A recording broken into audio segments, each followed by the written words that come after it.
serious. 네, 본격적으로 뉴스 브리핑 하기 전에 만나는 뉴스 전 빅커뮤니케이션 전민기 팀장 오셨습니다. 안녕하세요. 네, 반갑습니다. 전민기입니다. 일단은 한 20분 전에 들어온 속보가 있어요. 이 속보부터 전하도록 하죠. 예, 러시아 모스크바 국제공항에서 국내선 여객기가 이륙한 직후에 회항에서 비상 착륙하는 과정에서 기체에 화재가 발생해서 지금 다수 승객이 숨지거나 부상당한 것으로 알려지고 있습니다. 네. 이 모스크바 인근 상공을 몇 차례 선에 비행하다가 급격히 고도를 낮춰서 비상 착륙을 요청했던 것으로 전해지고 있고요. 사고 여객기에는 승객 73명하고 승무원 5명 모두 78명이 타고 있었다고 하는데 생방송 직전에 들어온 속보를 보니까 지금 화재로 41명이 사망했다. 로이터 통신의 보도가 나온 상황입니다. 네, 외신을 보니까 지금 승객, 승무원 합쳐서 그 절반 이상이 사망했다라는 보도인데요.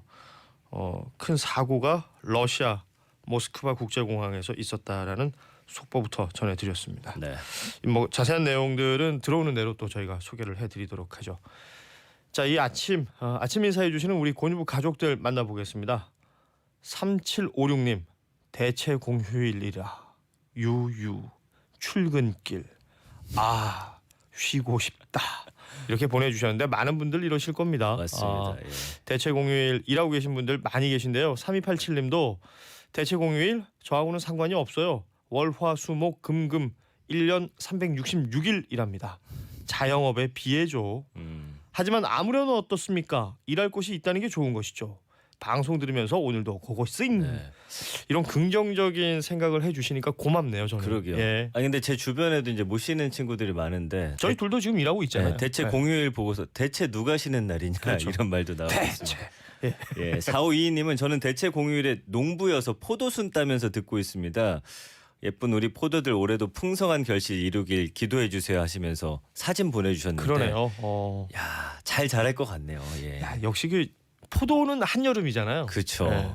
여름에 달달하게 익을 포도를 기대하면서 네. 지금 이 시간에도 땀 흘리고 계시는군요. 네. 2950님은 인천에서 청소차 운전합니다. 어젯밤 9시부터 시작해서 네 번째 짐 싣고 매립지로 가고 있어요. 조금 졸리네 아우, 하셨는데. 일어나십시오. 안 네, 됩니다. 졸리시면 예. 안 돼요. 예, 열심히 일하고 계신 분들 많으시네요. 그렇습니다.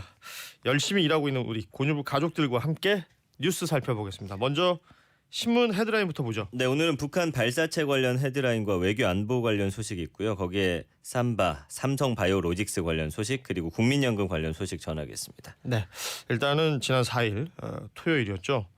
북한에서 김정은 국무위원장이 직접 참관하는 가운데 동해상으로 단거리 발사체를 쐈습니다. 그렇습니다. 화력 타격 훈련을 실시했습니다. 이제 유엔 안보리 결의 위반이고요. 18개월 만입니다. 북한이 2017년 11월에 대륙간 탄도미사일 ICBM급 화성 15형 이후 탄도미사일을 발사하지 않았었는데 그럼에도 북한이 직접 발사 장면을 공개를 했습니다. 거기는 반드시 이유가 있겠죠.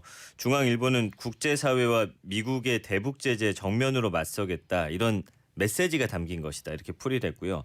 한겨레는 제재를 강행한 미국에 새로운 셈법을 요구하고 동시에 남한에는 적극적인 역할을 촉구하는 것으로 해석을 하고 있습니다. 관련 헤드라인 살펴보죠. 중앙일보는요. 요격 힘든 신형 미사일 김정은 섞어 쏘기 도발이라고 정했고요. 한겨레는 단거리 발사체 쏜 북한 북미 교착 풀기 저강도 압박이라고 정했습니다. 지금 조선일보는 이 건을 두고 우리 정부가 이 내용을 축소하려고 했다. 그렇습니다. 이런 취지의 헤드라인을 뽑았어요. 네, 북한 미사일 보고도 미사일이라 말 못하는 정부라고 제목을 정했습니다. 이 합동참모본부가 발사 직후에 단거리 미사일이라고 발표했다가 40분 후에 단거리 발사체라고 말을 바꿨다. 북한이 스스로 미사일 발사 장면을 공개한 어제도 미사일이라는 표현은 쓰지 않았다 이렇게 전하고 있습니다. 이 북한의 도발 수위를 일부러 낮춰 평가하고 있다라고 지적을 하면서 심지어 국가정보원도 국회 정보위원들에게 미사일은 아니다라는 취지로 보고했다 이런 내용까지 쓰고 있습니다. 이 내용이 이게 미사일이냐 그렇지 않느냐에 따라서는 뭐 지금 앞서 말씀하시길 유엔 안보리 결의 위반 여부를 얘기하셨는데 맞습니다. 이 부분에 대해서 해석의 여지가 있기 때문에 지금 이 표현을 두고도 설왕설래하고 있는 상황으로 보입니다. 그렇습니다. 자, 외교 안보 소식 하나 더 살펴보죠. 한국일보의 헤드라인입니다. 네, 일본 통으로 채워지는 미국 싱크탱크 라는 제목의 기사입니다. 이 미국 정부의 대외 정책 결정에 사실 굉장히 크고 작은 영향을 미치는 주요 싱크탱크가 일본 인맥으로 채워지고 있다 이런 기사입니다. 이 보도는 참 많이 됐었던 보도인데. 그렇죠. 예. 예. 이걸 위해서 일본이 정부와 기업 비영리 재단 등이 총망라돼서 막대한 재팬머니를 쏟아붓고 있다라고 쓰고 있고요. 전 세계 외교 안보 국방 지형을 사실상 좌지우지하는 미국의 정책 결정 과정에서 일본의 국익을 최대한 관철시키려는 노력이라고 분석을 했습니다. 이게 굉장히 장기간에 걸쳐서 치밀하게 준비하는 일본의 태도를 볼 수가 있어요. 뭐 역사와 관련해서도 늘 이렇게 하고 있었잖아요. 예. 그렇습니다. 이런 것들 우리가 신경 써야 될 부분으로 보이고요. 네. 삼성 바이오로직스 삼바 관련된 소식도 있습니다. 네, 검찰이 삼성 바이오로직스 자회사인 삼성 바이오 에피스 직원이 윗선의 지시로 집에다 빼돌린 공용 서버를 확보했다라는 네. 소식입니다. 이 서버가 삼성 바이오 4조 5천억 원대 분식 회계하고 그 삼성전자 이재용 부회장 경영권 승계 작업에 연관 의혹 그리고 그룹 차원의 증거인멸 의혹을 밝힐 핵심 증거가 될 것이다. 이렇게 적고 있습니다. 경향신문이 다루고 있고요. 삼바 직원 집에 회사 서버 은닉이라고 제목 뽑았습니다. 그러니까요. 이 회사의 공용 서버가 직원의 집에 있는 것부터가 의심스럽잖아요. 그렇습니다. 예. 자, 동아일보 헤드라인 보죠. 국민연금 늦춰받겠다. 고령화의 연기 신청 급증이라는 기사입니다. 그러니까 연금 수급 시기 5년 늦추면 가산이자가 한 36% 정도 붙어서 월 수급액이 늘어난다는 뭐 뉴스는 많이들 보셨을 네. 겁니다. 근데 이거를 신청하는 분들이 계속 늘고 있다는 거죠. 기대 수명 늘어나고 있고 또 고령층의 경제 활동이 활발해지다 보니까 연금 수급 시기를 늦춰서 더 많이 받겠다 이렇게 판단하는 분들이 많아지고 있다는 겁니다. 제가 또 하나 보도를 보니까 연금 수급 시기를 늦추면 돈은 올라갈 수 있는데 받을 수 있는 기한은 줄어들기 때문에 네네. 뭐 이런 부분들 잘 생각해야 된다. 그렇습니다. 이런 얘기들을 하시더군요. 꼼꼼히 따져보셔야겠습니다. 그렇습니다. 자, 신문 살펴봤고요. 인터넷 보죠. 인터넷 뉴스 토픽 어떤 거부터 볼까요? 북한 발사체 확인 중이라는 기사인데요. 그러니까 네. 지금 북한 발사체 발사되고 나서 미국이 어떤 반응 내놓을지 사실 굉장히 다들 궁금해했었어요. 네, 굉장히 신중하게 접근하고 있다. 뭐 이런 느낌이 듭니다.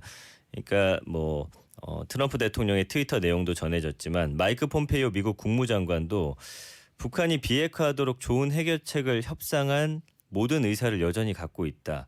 이 발사 이후에도 이런 내용을 이야기했습니다. 그러니까 폭스뉴스 썬데이 출연해서 발사체에 대한 정보를 계속 확인하고 평가하고 있다라고 하면서 이렇게 말했고요. 뭐 중거리나 장거리 미사일, 대륙간 탄도 미사일, ICBM은 아니라는 확신을 갖고 있다라는 언급도 또 중요해 보입니다. 이 폼페이오 장관은 ABC 방송에도 출연해서 인터뷰를 했는데 여기서도 우리는 대화 테이블로 돌아가고 싶다. 대화를 계속 원한다라고 하면서 북한과의 좀 어떤 거리를 계속 유지하길 바라는 미국 측의 입장을 밝혔습니다.